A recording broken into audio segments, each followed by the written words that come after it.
Friends, मेरा नाम है मनीष और मैं स्वागत करता हूं आपके अपने यूट्यूब चैनल LWM क्लासेस पर। तो फ्रेंड्स, आज हम लोग करेंगे कैश फ्लो स्टेटमेंट।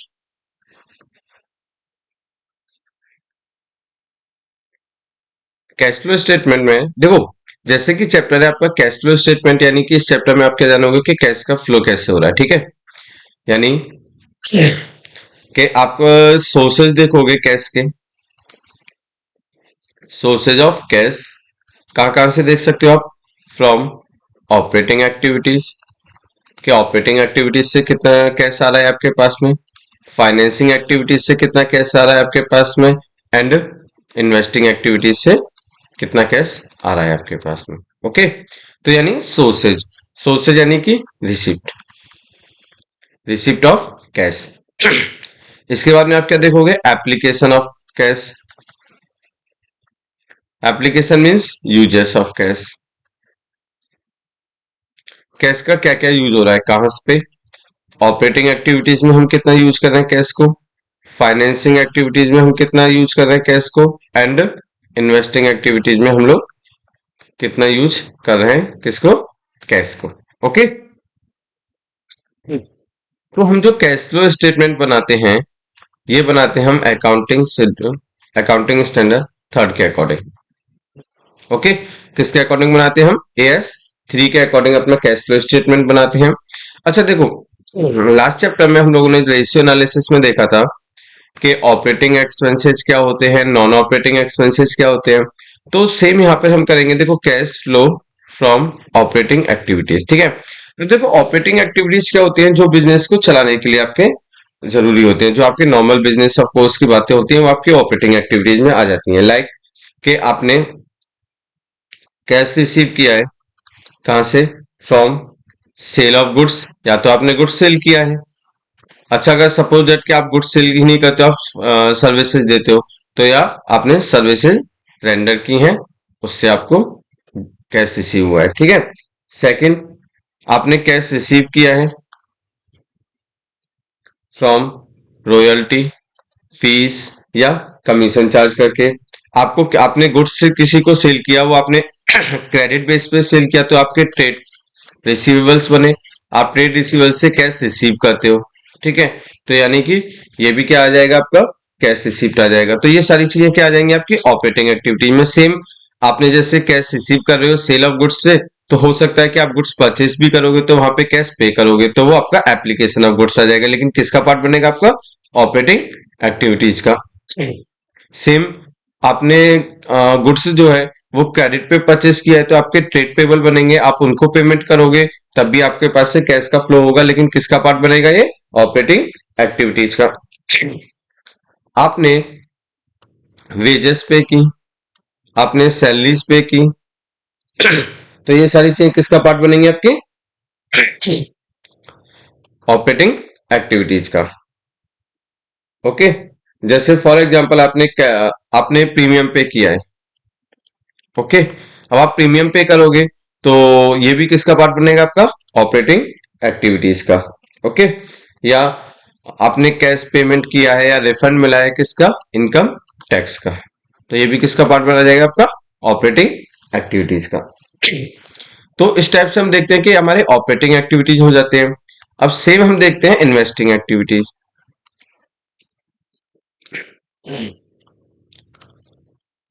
अच्छा, ऑपरेटिंग एक्टिविटीज में ये बात आ जाती है किसके लिए? नॉन फाइनेंशियल कंपनीज के लिए। किसके लिए? नॉन फाइनेंशियल कंपनीज के लिए। अच्छा, अगर कोई फाइनेंशियल कंपनी है तो, अगर फाइनेंशियल कंपनीज है तो सिक्योरिटी परचेस करते हैं, तो उसमें पेमेंट करना पड़ेगा हमें।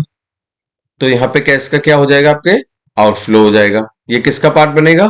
ये भी पार्ट किसका बनेगा? ऑपरेटिंग एक्टिविटीज का, क्योंकि ये फाइनेंसिंग कंपनी है और फाइनेंसिंग कंपनी का वर्क ही यही होता है कि सिक्योरिटीज को सेल परचेस करना। अच्छा, जब हम सिक्योरिटीज को सेल करेंगे, ठीक है, तो हम वहां पे इंटरेस्ट भी पे करेंगे। वहां हम परचेस करेंगे, तो वहां पे हम इंटरेस्ट रिसीव भी करेंगे। हम पेमेंट करेंगे इंटरेस्ट का, हम लोन पेमेंट करेंगे, डिविडेंड रिसीव करेंगे, डिविडेंड पे करेंगे। तो ये सारी चीजें किसके पार्ट बन जाएंगे आपके नॉन फाइनेंशियल कंपनीज में, तो ये ऑपरेटिंग एक्टिविटीज के पार्ट बनेंगे। ओके, अब वही देखो, अगर आप सेम चीज को देखते हो आपके इन्वेस्टिंग एक्टिविटीज में, अगर आपकी कंपनी नॉन फाइनेंशियल है, कैसी है आपकी कंपनी, नॉन फाइनेंशियल, तो आप सेल करते हो, परचेस करते हो ऑफ लैंड, बिल्डिंग, यानी कोई भी आप फिक्स्ड एसेट्स परचेस सेल करते हो, तो वो किसका पार्ट बनेगा आपका, इन्वेस्टिंग एक्टिविटीज का। आप कहीं पर इन्वेस्टमेंट करते हो, इन्वेस्टमेंट करते हो किसमें, इन सिक्योरिटी, यानी कि या तो आप डेब्ट में इन्वेस्टमेंट कर रहे हो या आप इक्विटी में इन्वेस्टमेंट कर रहे हो, तो ये भी किसका पार्ट बनेगा आपका, इन्वेस्टिंग एक्टिविटी का। अगर सेम आपने इन्वेस्टमेंट किया है तो आप इसको रिसीव भी तो करोगे ना बाद में, तो यानी sale of investment, sale of investment, तो ये भी किसका पार्ट बन जाएगा आपका, इन्वेस्टिंग का। अच्छा, आपने इन्वेस्टमेंट किया, आपने कहीं पे पैसा लगाया, तो आपको दो चीजें मिलेंगी उसके बदले में कंटिन्यूअसली बेसिस पे जो आपको एवरी ईयर्स मिलेंगे, वो एक तो इंटरेस्ट मिलेगी आपको, एक डिविडेंड रिसीव करोगे आप। तो आप इंटरेस्ट रिसीव करोगे या डिविडेंड रिसीव करोगे, तो वो किसका पार्ट बन जाएगा आपका, इन्वेस्टिंग एक्टिविटीज का। अच्छा, अब हम देखते हैं फाइनेंसिंग एक्टिविटीज। क्योंकि जैसे कि नाम ही है फाइनेंसिंग एक्टिविटीज, मींस ऐसी एक्टिविटीज जो कि जरूरी है किसके लिए, आपके बिजनेस के चलाने के लिए, यानी आपको फाइनेंस की जरूरत है, आपको फंड की जरूरत है, तो आप अगर फंड ले रहे हो, तो वो कहाँ पे पार्ट बनेगा आपका, फाइनेंसिंग एक्टिविटीज का। अच्छा, आप फंड कैसे ले सकते हो, आप डेब्ट की फॉर्मेट में ले सकते हो, यानी आप डिवेंच आप सिक्योरिटी इश्यू कर सकते हो डेब्ट वगैरह, या आप बैंक से लोन ले सकते हो, ठीक है। सेकंड पार्ट, आप शेयर कैपिटल के थ्रू कर सकते हो, चाहे वो आपकी इक्विटी शेयर कैपिटल हो, चाहे प्रेफरेंस शेयर कैपिटल हो। थर्ड, आपने डेब्ट में कई पार्ट आ जाता है, लाइक आपने बैंक ओडी लिया, ठीक है। अगर आप बैंक ओडी यूज कर रहे हो, बैंक ओवरड्राफ्ट यूज कर रहे हो, तो ये भी तो एक तरीके से पार्ट हुआ ना कि आपने बैंक से शॉर्ट टर्म बेसिस पे लोन लिया हुआ है, तो ये भी किसका पार्ट बन जाएगा आपका, फाइनेंसिंग एक्टिविटीज का। अच्छा, आप चाहे इश्यू कर आप चाहे किसी भी यहाँ से आप इश्यू कर रहे हो या रीपेमेंट कर रहे हो, आपने कोई डिवेंचर इश्यू किए, आप रीपेमेंट कर रहे हो, डिवेंचर का रिडेम्पशन कर रहे हो, या आपने टर्म लोन लिया है, आप रीपेमेंट कर रहे हो टर्म लोन का, तो ये देखो, आप अगर इश्यूड करोगे तो आपके पास में कैश का क्या होगा, फ्लो होगा, यानी कैश आपके पास में आएगा। ओके, कैश आएगा आपके पास में, ठीक है। अगर आप सेम इसका रीपेमेंट कर रहे हो, आपने मान लो कोई लोन का रीपेमेंट किया है, तो आपका कैश क्या हो जाएगा, यूज्ड हो जाएगा, यानी कैश का आपका क्या हो जाएगा, आउटफ्लो हो जाएगा। ओके, अच्छा, अगर आपने सिक्योरिटी इश्यू की है, आपने शेयर कैपिटल इश्यूड की है, तो किसी सामने वाले पैसे ने यहाँ पे किसी सामने वाले बंदे ने पैसा लगाया होगा यहाँ पर, तो आपको उसको क्या पे करना पड़ेगा, आपको शेयर कैपिटल पे करना पड़ेगा उसे डिविडेंड। ओके, आपको डेट पे करना पड़ेगा उसको क्या चीज, इंटरेस्ट।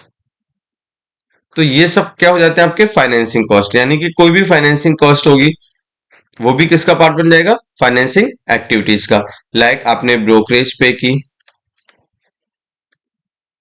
आप इंटरेस्ट पे कर रहे हो, आप डिविडेंड पे कर रहे हो, तो ये सब आपकी फाइनेंसिंग कॉस्ट आ जाती हैं, और ये किसका पार्ट बनेंगे, आपकी फाइनेंसिंग एक्टिविटीज का पार्ट बनेंगे। ओके, अब आपका देखो,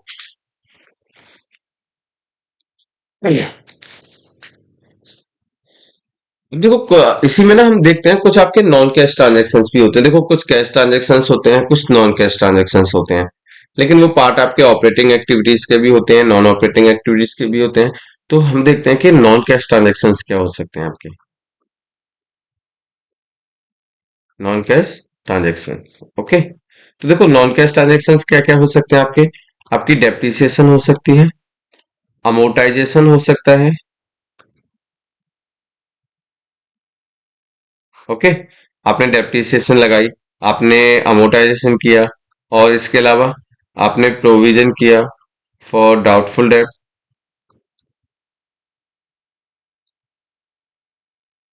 तो ये भी किसका पार्ट बनेगा आपका, नॉन कैश एक्सपेंडिचर्स का पार्ट बनेगा आपका।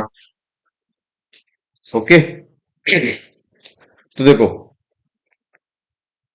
अगर हम बात करते हैं कैश के इनफ्लो, हमने देखा था कि कैसे कैसे हो सकता है, कैश का आउटफ्लो कैसे कैसे हो सकता है। अब देखो, हम एक जैसे पॉइंट रखते हैं, फॉर एग्जांपल हमने कैश सेल की है, हमने कैश परचेस किया है, हमने रेंट पे किया है, हमने, हमारे पास में मान लो कैश इन हैंड है,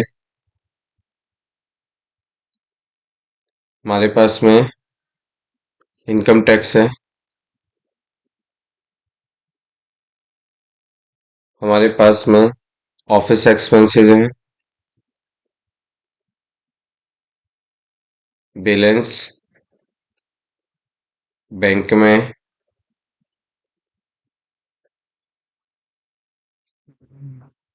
sale of machine by a dealer of machine, यानी ये मशीन का ही बिजनेस करता है। आपका कैश पेड किया है आपने to trade payable, dividend pay किया है आपने, डिविडेंड पे करने के बाद में आपने इश्यू ऑफ डिवेंचर्स किए हैं,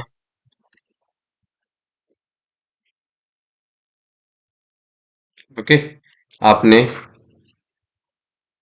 परचेस किया मशीन्स को,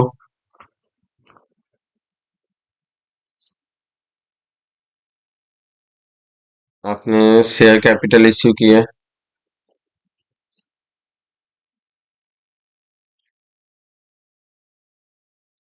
आपने गुडविल परचेस किया है।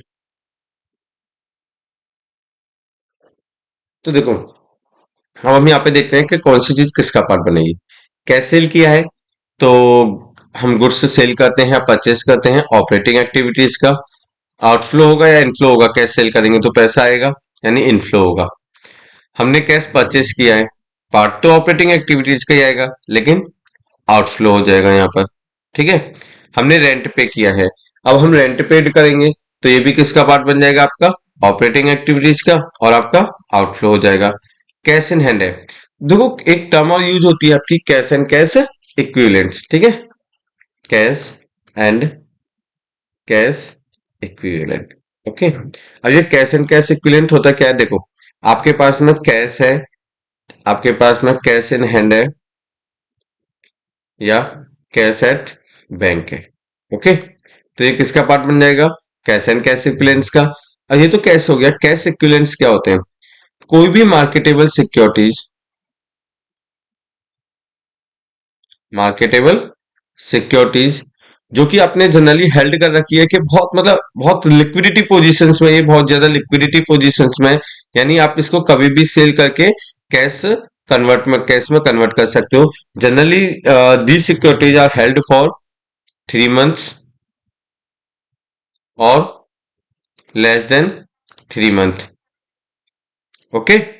तो ये होती हैं आपकी क्या, मार्केटेबल सिक्योरिटीज होती हैं, क्लियर। तो अब देखते हैं इसमें हम क्वेश्चन में आगे। कैश इन हैंड क्या हो जाएगा आपका, कैश एंड कैश इक्विवेलेंट, ठीक है। इनकम टैक्स पेड किया है आपने, अब आपने इनकम टैक्स पेड किया है तो ये क्या होगा बताओ, ये किसका पार्ट बनेगा, ऑपरेटिंग एक्टिविटीज का। कैश का आउटफ्लो होगा, इनफ्लो होगा, आउटफ्लो होगा। ऑफिस एक्सपेंसेज है, ऑपरेटिंग एक्टिविटीज का पार्ट होगा, कैश का आउटफ्लो होगा। बैलेंस एट बैंक है तो कैश एंड कैश इक्विवेलेंट का पार्ट बन जाएगा ये।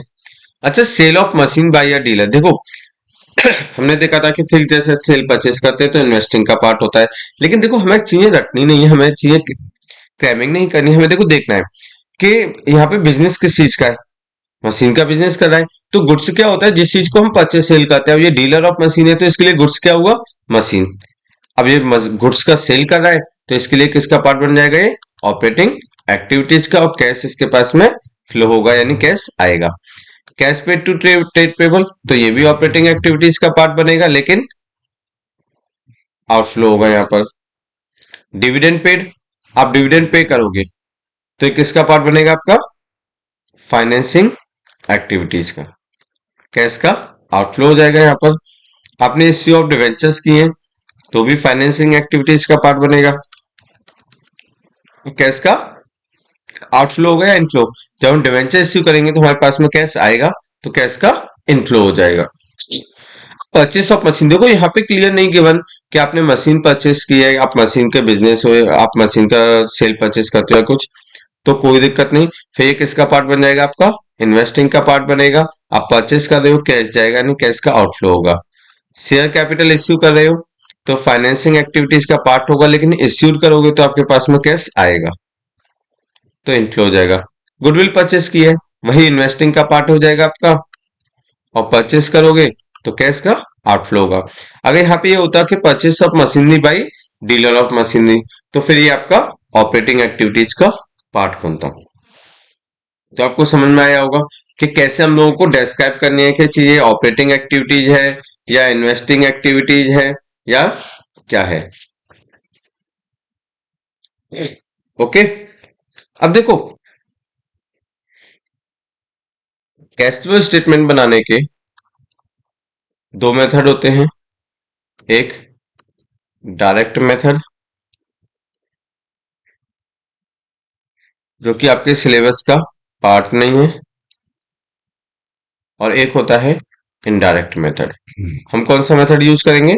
इनडायरेक्ट मेथड यूज करेंगे कि कैश टाइप से हम लोग कैश का फ्लो देखते हैं। ठीक है। अब देखो सबसे पहले ना हम लोग जब कैश फ्लो स्टेटमेंट बनाते हैं तो उसमें हम सबसे पहले पॉइंट लिखते हैं नेट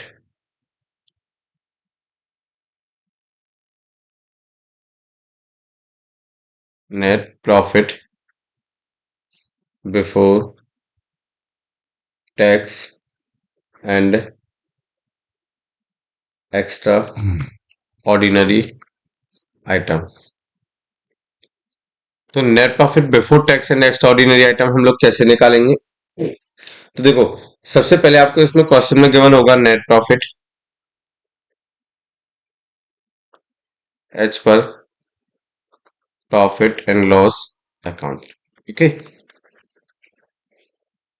तो देखो इसमें आप ऐड कर लोगे कुछ चीजें एंड कुछ चीजें लेस कर दोगे। देखो ऐड क्या क्या करोगे, हमें चाहिए नेट प्रॉफिट बिफोर टैक्स चाहिए, यानी बिफोर टैक्स चाहिए, और जो नेट प्रॉफिट निकलता है आपका, ये आपका आफ्टर टैक्स आता है। तो हम सबसे पहले इसमें क्या ऐड कर देंगे? जो हमने जो भी प्रोविजन किया है, provision for tax during the year, during the financial year. Okay, इसे आप ऐड कर दोगे। सेकेंड चीज, आपने कोई भी एक्स्ट्रा ऑर्डिनरी एक्सपेंसेज है, एक्स्ट्रा ऑर्डिनरी एक्सपेंसेज हैं जो कि आपने क्या की हैं? माइनस की हैं। ठीक है ना, लाइक आपके गुड्स चोरी हो गया आपका, या आपके मान लो कि सपोज दैट आग लग गई आपके गोडाउन वगैरह में, तो वहां जो भी लॉस हुआ वो आपका एक्स्ट्रा ऑर्डिनरी एक्सपेंसेज हुआ, और उसको आप यहाँ से एड बैक कर दोगे दोबारा से। ठीक है, अच्छा अब लेस क्या क्या क्या करोगे? सपोज दैट आपके पास में रिफंड ऑफ टैक्स आया होगा। ओके, दूसरी सेम आपके पास में एक्स्ट्रा ऑर्डिनरी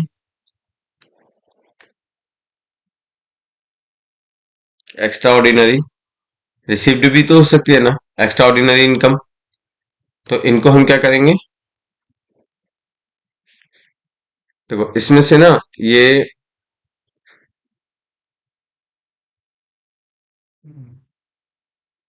ओके, तो आपकी ये वैल्यू आ गई। ओके, एक्स्ट्रा ऑर्डिनरी इनकम में आपकी क्या क्या आ सकते हैं? जैसे आपने इंश्योरेंस क्लेम रिसीव किया है, तो इनको आप क्या करोगे? माइनस कर दोगे, तो ये आपकी वैल्यू आ जाएगी net profit before tax and extraordinary item. ये आपका आ जाएगा net profit before tax and extraordinary item. इसके साथ में हम लोग अपने कैश फ्लो का स्टेटमेंट करते हैं। ओके, देखो मैंने यहाँ पर ना जो भी आउटफ्लो होता है वो मैंने आपको ब्रैकेट में शो करा है। ब्रैकेट में अगर कोई भी आपको बैलेंस शो है, इसका मतलब ये क्या है, नेगेटिव बैलेंस है। ओके, ठीक है।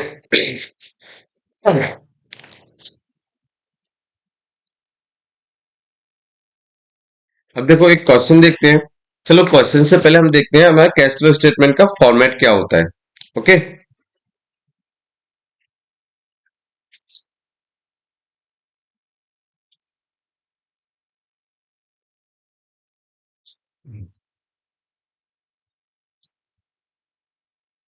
Cash flow statement.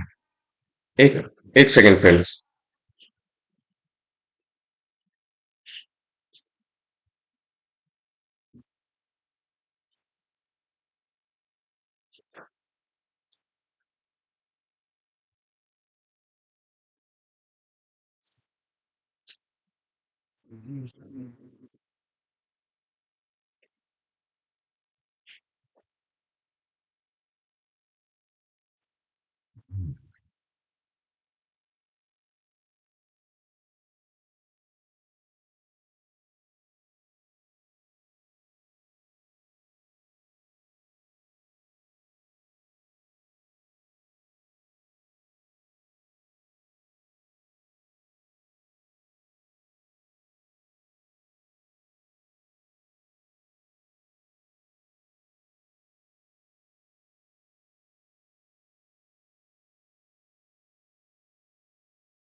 ओके, चलो स्टार्ट करते हैं हम आगे। देखो कैश फ्लो स्टेटमेंट में हम सबसे पहले देखेंगे cash flow statement from operating activities. Okay, cash flow from operating activities हम लोग कैसे यूज करते हैं। देखो सबसे पहले हम लोग क्या करते हैं, हम लोगों ने भी निकाला था, क्या चीज निकाली थी, net profit before tax and extra ordinary items. इसको हम यहाँ पे राइट कर देंगे। ओके, अब इसमें बैलेंस में हम ऐड करते हैं। अब देखो ऐड क्या क्या करते हैं हम उसमें, non cash and non operating expenses. जितने भी आपने नॉन कैश या नॉन ऑपरेटिंग एक्सपेंसेस किए हैं वो सारे के सारे यहाँ पे ऐड कर देंगे। जैसे डेप्रिसिएशन हो गई आपकी, गुडविल डेप्रिसिएशन हो गई आपकी। सेकंड आपका हो गया, आपने गुडविल अमोर्टाइजेशन किया है तो यानी अमोर्टाइजेशन, क्योंकि ये कैसे एक्सपेंसिव एक्सपेंडिचर है आपके, नॉन कैश एक्सपेंडिचर्स। आपने प्रोविजन किया है for doubtful debt. Okay, and आपने इंटरेस्ट पेड किया है। इंटरेस्ट पेड हम क्यों ऐड कर रहे हैं, क्योंकि ये कैसा एक्सपेंडिचर है आपका, नॉन ऑपरेटिंग है। नॉन ऑपरेटिंग है तो कौन सा एक्सपेंडिचर हुआ है, इन्वेस्टमेंट एक्सपेंडिचर या फाइनेंसिंग एक्सपेंडिचर, ये हुआ आपका फाइनेंसिंग एक्सपेंडिचर। आपने इंटरेस्ट पेड की है, आपने चाहे बैंक ओडी पर की हो, कैश क्रेडिट पे की हो, बोरोइंग्स पर की हो, आपने डिवेंचर्स पे की हो, लोन पे की हो, कहीं भी पे की हो, तो ये आपका इंटरेस्ट पेड का पार्ट आ जाएगा। अंडर राइटिंग कमीशन, ये भी क्यों ऐड कर रहे हैं हम यहाँ पर, क्योंकि अंडरराइटिंग कमीशन आपका फाइनेंसिंग एक्सपेंडिचर्स होता है, फाइनेंसिंग कॉस्ट होती है, इसलिए जितने भी नॉन ऑपरेटिंग एक्सपेंडिचर है हम सभी यहाँ पे ऐड कर देंगे। अच्छा, loss on sale of fixed assets, आपने कोई फिक्स्ड एसेट सेल की, उस पे आपको लॉस हुआ, आपने प्रीमियम पे किया है, premium on redemption of preference shares, debentures, equity share capital, किसी भी चीज के आपने रिडेम्पशन किया है उसके उस पर आपने प्रीमियम पेड किया है, तो वो भी आपका नॉन ऑपरेटिंग एक्सपेंडिचर हो जाएगा। क्लियर, तो ये सारे के सारे आइटम हम यहाँ पे क्या कर देंगे, ऐड कर देंगे। इसके बाद में हम लेस करते हैं इसमें से कुछ आइटम। लेस क्या करते हैं हम यहाँ पे, नॉन ऑपरेटिंग इनकम। ठीक है, जो भी नॉन ऑपरेटिंग इनकम है, देखो यहाँ पे जो डेप्रिसिएशन है ना, ध्यान रखना, ये नॉन कैश तो है लेकिन ये ऑपरेटिंग एक्सपेंडिचर, हम इसको एड बैक क्यों कर रहे हैं, क्योंकि नॉन कैश एक्सपेंडिचर है और हमें क्या चाहिए, cash flow from operating activity. देखो जब भी हमने नेट प्रॉफिट निकाला होगा, ठीक है। तो हमने नेट प्रॉफिट निकालते टाइम पे क्या किया होगा, जितने भी एक्सपेंडिचर्स आए सब माइनस कर दिए, चाहे वो नॉन कैश हो, चाहे नॉन ऑपरेटिंग हो, फाइनेंसिंग हो, इन्वेस्टिंग हो, सारे एक्सपेंडिचर्स माइनस करके हमने नेट प्रॉफिट निकाल लिया। अब इसीलिए हमें क्या चाहिए, ऑपरेटिंग एक्सपेंडिचर्स में कितने का, ऑपरेटिंग एक्टिविटीज में कितने का कैश फ्लो हुआ है। तो इसीलिए जितने भी नॉन कैश एक्सपेंडिचर है हम सभी एड बैक कर देंगे। इसके अलावा जितने भी नॉन ऑपरेटिंग इनकम है, वो सॉरी एक्सपेंडिचर है जो हमने माइनस किए थे, उनको एड बैक कर देंगे। सेम कोई भी नॉन ऑपरेटिंग इनकम थी जो हमने ऐड की थी पी एंड एल अकाउंट बनाते टाइम पर, तो उनको अब हम क्या करते जाएंगे, माइनस कर देंगे। अब ये देखो नॉन ऑपरेटिंग इनकम क्या क्या हो सकती है। आपने इंटरेस्ट रिसीव किया है, आपने डिविडेंड रिसीव किया है, आपने, ठीक है, इंटरेस्ट रिसीव किया है, आपने डिविडेंड रिसीव किया है। आपकी रेंटल इनकम है, यानी आपकी कोई प्रॉपर्टी थी, आपने उसको रेंट पर दे दिया तो आपको वहां से पैसा मिल रहा है।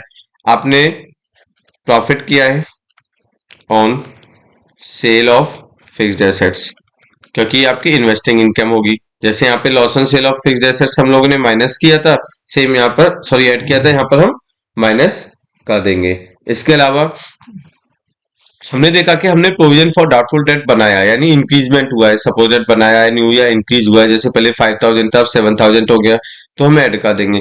सेम ही सपोजेट ये डिक्रीज भी तो हो सकता है, तो डिक्रीज होने पर हम इसको क्या कर देंगे, लेस कर देंगे। Decrease in provision for doubtful debt, इसे हम लेस कर देंगे।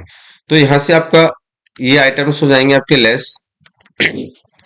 यहाँ पे आपका आ जाएगा cash flow, cash flow before working capital changes. Okay, working capital changes से पहले का आपका कैश फ्लो आ जाएगा। अब देखो देखते हैं हमारे पास में क्या आ गया, cash flow before working capital changes, ये आपके पास में आ गया। अब देखो आप इसमें ऐड करोगे और लेस करोगे।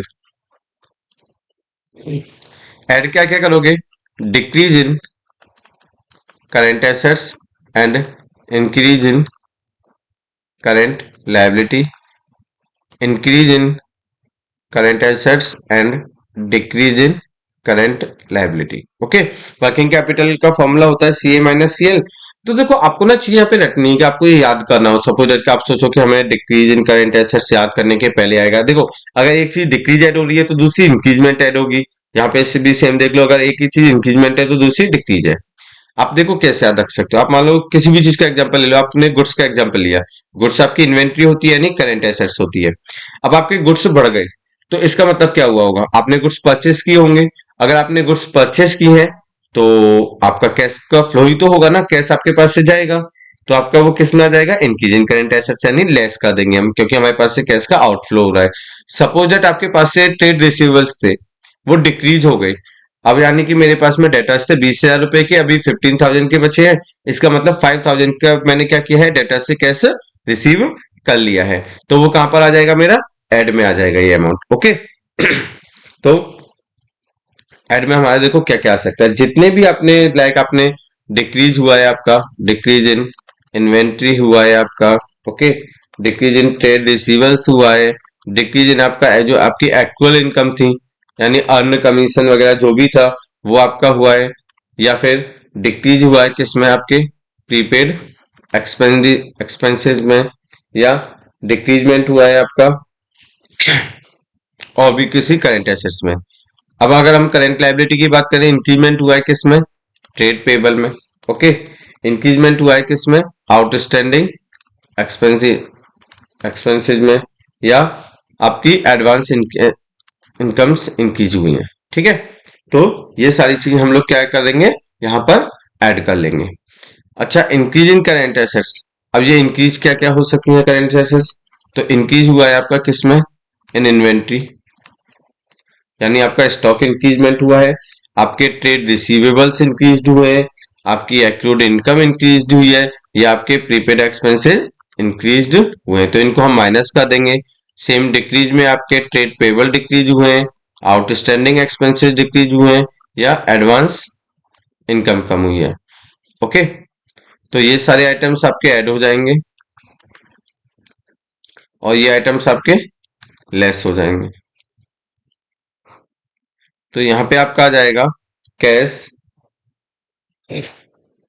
जनरेटेड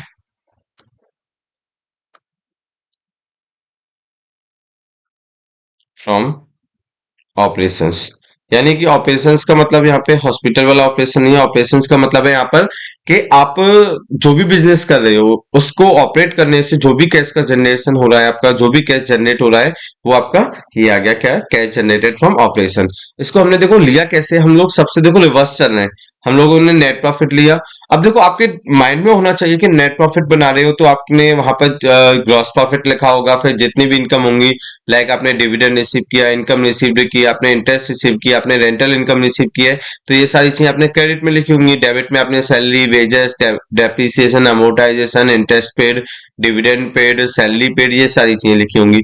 तो जितने भी आपके यहाँ पर नॉन कैश एक्सपेंडिचर्स हुए होंगे या नॉन ऑपरेटिंग एक्सपेंडिचर्स हुए होंगे, तो उन सभी को हम क्या कर देंगे, एड बैक कर लेंगे। क्यों एड बैक कर रहे हैं हम? क्योंकि हमें ऑपरेटिंग एक्टिविटीज के अकॉर्डिंग चाहिए।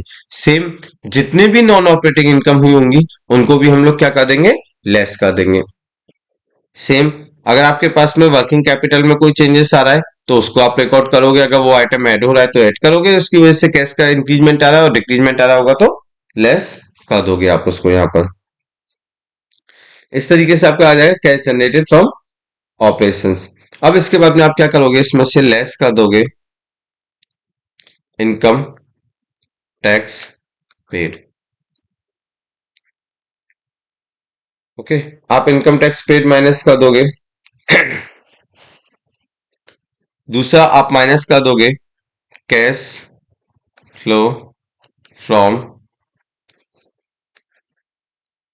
Extra ordinary items. आपके पास से कोई एक्स्ट्रा ऑर्डिनरी आइटम ऐसा एक्सपेंडिचर टाइप में है जिसकी वजह से आपके पास से कैश का आउटफ्लो हो रहा है, तो आप उसको भी माइनस कर दोगे। ओके, तो इस तरीके से आपका क्या आ जाएगा, देखो अगर एक्सपेंडिचर्स हो रहा होगा तो आप माइनस कर दोगे, इनकम हो रही होगी तो आप प्लस कर दोगे एक्सटर्नल। तो आपके पास में आ जाएगा कैश यूज्ड अगर माइनस में आ रहा है, फ्लो अगर प्लस में आ रहा है, तो फ्रॉम ऑपरेटिंग एक्टिविटीज। इस टाइप से आपका ऑपरेटिंग एक्टिविटीज का ये फॉर्मेट हो गया। सबसे इंपॉर्टेंट है आपका ऑपरेटिंग एक्टिविटीज का फॉर्मेट, क्योंकि सबसे लॉन्ग और सबसे ट्रिकी यही है। उसके बाद में फाइनेंसिंग एक्टिविटी और इन्वेस्टिंग एक्टिविटीज में कुछ भी नहीं है। जैसे सपोज दैट आगे हम देखते हैं cash flow from investing activities. Okay, तो देखो इसमें cash flow from operating activities की तरफ है, स्टार्टिंग में कुछ लेके नहीं चलना है, हमें इसमें डायरेक्टली पॉइंट देखने हैं। अगर आपने देखो जैसे सेल किया है, sale of fixed assets, okay, ये आपने सेल की है investment other than government investment, ठीक है, ओके, या कैश एंड कैश इक्विवेलेंट्स हो गए। तो आपने सेल की है फिक्स्ड एसेट्स को या इन्वेस्टमेंट को सेल किया है तो आपके पास में कैश आ जाएगा, तो आपने प्लस में लिख दिया। सेम आपने परचेस किया है ऑफ फिक्स्ड एसेट्स या इन्वेस्टमेंट को, तो आपके पास से कैश का आउटफ्लो होगा, तो ये माइनस में आ जाएगा आपका। अब फिक्स्ड एसेट्स में चाहे टेंजिबल एसेट्स हो आपकी, चाहे इंटेंजिबल एसेट्स हो, यानी आपने गुडविल सेल की है, आपने ट्रेडमार्क सेल किया, आपने कुछ भी सेल किया है फिक्स्ड एसेट्स, तो वो आपकी क्या आ जाएगी, लेस हो जाएगी। ओके, अब आपने इंटरेस्ट रिसीव किया है, आपने डिविडेंड रिसीव किया है, आपने इंटरिम आपने इंटरेस्ट रिसीव किया है, आपने डिविडेंड रिसीव्ड किया है, तो ये सब भी क्या आ जाएंगे आपके पास में, फाइनेंसिंग एक्टिविटीज के पार्ट होंगे या नहीं होंगे। ठीक है, अब देखो हम इन्वेस्टिंग एक्टिविटी देख रहे हैं, तो इंटरेस्ट रिसीव किया है आपने, डिविडेंड रिसीव किया है, तो जब आप देखो कहीं पे पैसा लगाओगे तभी तो रिसीव करोगे ना, और लगाया है इसका मतलब आपने पैसा इन्वेस्टमेंट किया है। तो आपने जो इंटरेस्ट रिसीव किया है, आपने डिविडेंड रिसीव किया है, वो सब आपका किसका पार्ट बन जाएंगे, cash flow from investing activities का पार्ट बन जाएंगे। ओके, तो इसकी वजह से आपके पास में क्या होगा, कैश का इनफ्लो होगा, तो हम इसे ऐड कर लेंगे। आपने परचेस किया है फिक्स जैसे यानी पेमेंट किया है, ओके, इसके अलावा और क्या हो सकता है, आपने इंटरेस्ट रिसीव किया, डिविडेंड रिसीव किया, आपने परचेस की है फिक्स्ड एसेट्स की, इन्वेस्टमेंट की आपने परचेस किया, आपने सेल किया है फिक्स्ड एसेट्स की, आपने इन्वेस्टमेंट सेल किया है। अब देखो यहाँ पे आपको प्रॉफिट हो या लॉस हो फिक्स्ड एसेट्स के सेल परचेस करने पे उससे कोई मतलब नहीं है। जो आपकी वैल्यू है, जितने में आप एक्चुअल में कैश को सेल कर रहे हो, एक्चुअल में आप सेल कर रहे हो फिक्स्ड एसेट्स को या इन्वेस्टमेंट को, इर्रेस्पेक्टिव ऑफ प्रॉफिट और लॉस, वो पूरे की पूरी वैल्यू यहाँ पर आ जाएगी। हम अलग से प्रॉफिट और लॉस को यहाँ पे शो नहीं कराएंगे। ओके, वहां पर देखो हमने जो भी इंटरेस्ट इसमें हमने देखो interest received dividend received less की थी, और वो यहाँ पर आकर के हमने ऐड बैक कर दी दोबारा से। ओके, तो ये आपका आ जाता है cash flow from financing, cash flow from investing activities, या cash used in investing activity. अगर आपका आंसर प्लस में आ रहा है तो फ्लो, अगर आपका आंसर माइनस में आ रहा है तो आपने कैश यूज्ड किया है इन्वेस्टिंग एक्टिविटीज में। ठीक है, अब इसके बाद में हम करेंगे, एक सेकंड,